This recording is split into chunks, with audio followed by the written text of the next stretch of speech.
আসসালামু আলাইকুম ফেসবুক বন্ধুগণ, কেমন আছেন সবাই? আশা করি ভালো আছেন।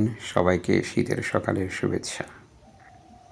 আমার সামনে দেখতে পাচ্ছেন বিশাল লাউ গাছের মাচা, অনেক বড় লাউ গাছের মাচা।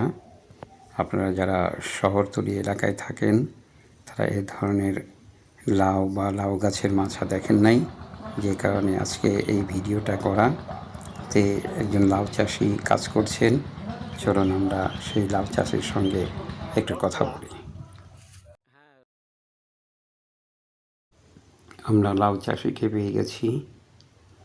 এখন লাউ চাষির সঙ্গে কথা বলবো, ওনার এই ব্যবসায় কেমন প্রফিট হচ্ছে। তাহলে এটা আপনার না? কত লোক জায়গার পরে করেছেন? এই প্রতিদিন কতগুলো লাউ ওঠে?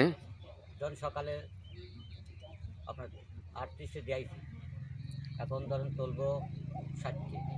আচ্ছা, এর দাম কেমন পাচ্ছেন? দাম এখন বর্তমান 3000 টাকা সব। তাহলে যে খরচ করেছেন, খরচ ওঠার পরে কি আপনার কিছু আছে? হ্যাঁ, লাই আছে। মানে এখন সব এলাকা ইয়ের পরেই যাচ্ছে, লাভের পরেই যাচ্ছে। ধরেন আমার যাবত 40 টাকা খরচ আছে। হুম, আমার বিক্রি করি ধরেন আজ ফুল 2 মাস লাভ এসেছি। আচ্ছা। দিন ধরেন গড়ানে আপনার 70 ধরেন, আগে ধরেন বেশি 50, 55, 50, 45 হয়ে বেশি গড়ানে আপনার ধরেন 3000 হয়েছে ধরেন। হ্যাঁ, তবে যাই হোক, লাভের ব্যবসাটা খুব লাভজনক ব্যবসা। হ্যাঁ, সপ্তাহ আমার ধরেন সপ্তাহ 600 লাভ আসছে।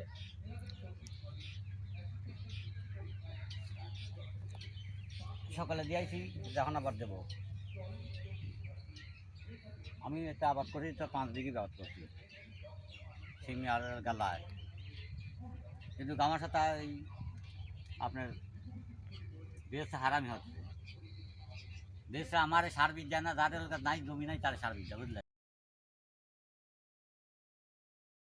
আমার 5 বিঘি 5.5 বিঘে সিমি আর গায়ে লাউ দিয়ে করলে দিয়ে আবাদ। আচ্ছা, ঠিক আছে, ভালো থাকেন। আমরা লাউ চাষির মুখে যে কথাগুলো শুনলাম তাতে লাউ চাষে ভালো লাভ হয়, এবং উনি কিছু আক্ষেপ করলেন যে প্রশাসন তাদেরকে সঠিকভাবে সার বীজ দিচ্ছে না। প্রশাসনের দৃষ্টি আকর্ষণ করছি, এবং যারা শেষ পর্যন্ত আমার এই প্রতিবেদনটা দেখলেন সবাইকে অসংখ্য অসংখ্য ধন্যবাদ। প্রতিবেদনটা কেমন হয়েছে কমেন্টস করে জানাবেন। সবাই ভালো থাকবেন। আসসালামু আলাইকুম ওয়া রাহমাতুল্লাহ।